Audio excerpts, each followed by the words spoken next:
ಅದು ambulance scene ಮಾತ್ರ I think ನಾನು ಅದನ್ನ ಊಹೆ ಮಾಡಕ್ಕೂ ಸಾಧ್ಯ ಇಲ್ಲ ಅನ್ಸುತ್ತೆ, ಆ ತರ ಬಂದಿದೆ. ನೆಕ್ಸ್ಟ್ ಲೆವೆಲ್ ನಕ್ಕಿದೀನಿ. ಈ ರೀತಿ ಹೆಂಗ್ ಸಾಧ್ಯ ಇದು ಅಂತ. ನನ್ನ ಸಿಸ್ಟರ್ದು ಫೇವ್ರೆಟ್ ಸೀನ್ ಅದನ್ನ 1000 ಸತಿ ಹೇಳಿದ್ರು.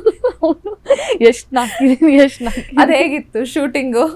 ಇಲ್ಲ, ಅದು ನಮ್ದು ಶೂಟಿಂಗ್ ಇಂತ ನಮ್ಗೆ ರೈಟಿಂಗ್ ಮಜಾ ಇತ್ತು. ಬಿಕಾಸ್ ನಾವು ನಮ್ದು ಪ್ರಸನ್ನ ಶೆಟ್ಟಿ ಅಂತ ರೈಟರ್, ನಾವು ರೈಟಿಂಗ್ ಹೆಂಗ್ ಮಾಡ್ತೀವಿ ಅಂತಂದ್ರೆ ನಮ್ ಪ್ಯಾಟರ್ನ್ ಹೆಂಗೆ ಅಂತಂದ್ರೆ ನಾವ್ ಹಿಂಗ್ ಕೊಟ್ಟು ಬರೀರಿ ಅಂತ ಹೇಳಲ್ಲ, ನಾವು ಕೂತ್ಕೊಂಡಿರ್ತೀವಿ. ಒಂದ್ ಪಾತ್ರ ಅವ್ರು ಮಾಡ್ತಾರೆ, ಒಂದ್ ಪಾತ್ರ ನಾನ್ ಮಾಡ್ತೀನಿ. ಸೊ ಆ ವೇವ್ ಲೆಂತ್ ಹಿಂಗ್ ಮ್ಯಾಚ್ ಆಗುತ್ತೆ, ಏನಾಗುತ್ತೆ, ಸೊ ಅದ್ರ ಮೇಲೆ ನಮ್ ರೈಟಿಂಗ್ ಪ್ರಾಸೆಸ್ ಹೋಗುತ್ತೆ. ಸೊ ಆವಾಗ್ಲೇ ಸಖತ್ ನಕ್ಕಿದ್ವಿ ನಾವು. ಅಂಡ್ ಅದನ್ನ ಶೂಟ್ ಮಾಡ್ಬೇಕಾದ್ರೆ ಬಿಕಾಸ್ ಅರುಣ್ ಬೋಳಾರ್ ಅವರು ನಾರ್ಮಲ್ ಆಗಿ ಏನೋ ಮಾತಾಡಿದ್ರೇನೆ ಆ ಸಿಚುವೇಶನ್ ಅಲ್ಲಿ ಅದು ಬೇರೆ ನಾವು ತಗೊಂಡಿದ್ದ ಏನು ಮೆಟಡೋರ್ ಇದೆ ಅಲ್ವಾ, ಸಿನಿಮಾದಲ್ಲಿ ಹಿಂಗ್ ತೋರಿಸಿದ್ವಿ ಹಂಗೆ ಬಿಸಿರಿ ಅದು ಯಾವಾಗ ಬಂದ್ ಬೀಳುತ್ತೆ, ಯಾವಾಗ ತಳ್ಳೋದು, ಅದೊಂದು ಐಡಿಯಾ ಇರ್ತಾ ಇರ್ಲಿಲ್ಲ. ಸೊ ಅಲ್ಲಿ ಇದ್ದಂತ ಕ್ಯಾರೆಕ್ಟರ್ಗಳು ಅಂಡ್ ಅರವಿಂದ್ ಬೋಳಾರ್ ಅವರು ಅದನ್ನ ಅದು ರಿಯಲ್ ಲೈಫ್ ಅಲ್ಲಿ ಪಾತ್ರ ತರ ಮಾಡ್ತಾ ಇದ್ರು. ಸೊ ಶೂಟಿಂಗ್ ಅಲ್ಲಂತೂ ನೆಕ್ಸ್ಟ್ ಲೆವೆಲ್ ನಕ್ಕಿದ್ವಿ ನಾವು.